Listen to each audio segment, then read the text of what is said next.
Oh non. Pierre Poilievre, lui, a fait le procès des médias en conférence de presse. Oui, sans changement.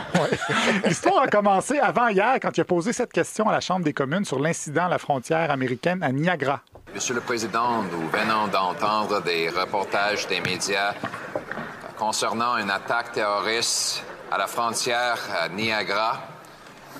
Est-ce que le Premier ministre peut nous donner de renseignements par rapport à cette attaque terroriste? Bon, sauf que c'était finalement pas une attaque terroriste, mais plutôt C'était pas non plus à Niagara, c'était à Niagara. Effectivement.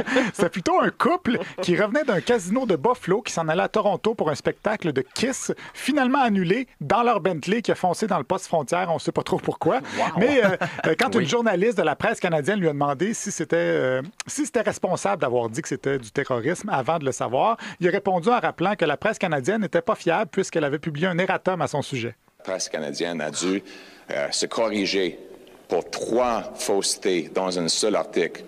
Une seule entreprise médiatique, pour un seul article, avait besoin de se corriger 3 fois. C'est vraiment incroyable. Ce qui est surtout incroyable, c'est qu'il n'a pas dit « ça n'a pas de bon sens ».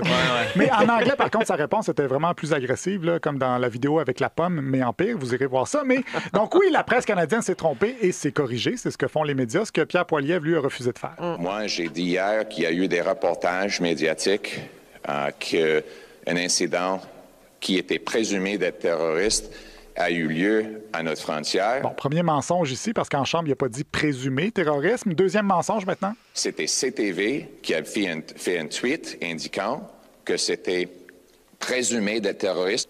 Donc, si la presse canadienne pense que c'était irresponsable, la presse canadienne devrait faire des plaintes par rapport à CTV. Ouais, sauf que là, les méchants journalistes ont noté par la suite qu'il avait posé sa question en Chambre à 14h25 et que CTV a évoqué l'acte terroriste à 14h39. Donc, il regarderait probablement plutôt Fox News, qui, eux, parlaient de terroristes venus du Canada avec une voiture bourrée d'explosifs. Eux autres sont fiables. J'ai l'impression que notre Peter il est inspiré par les leaders populistes là, qui se font élire un peu partout dans le monde en ce moment. Ben non. Pensez pas? Non.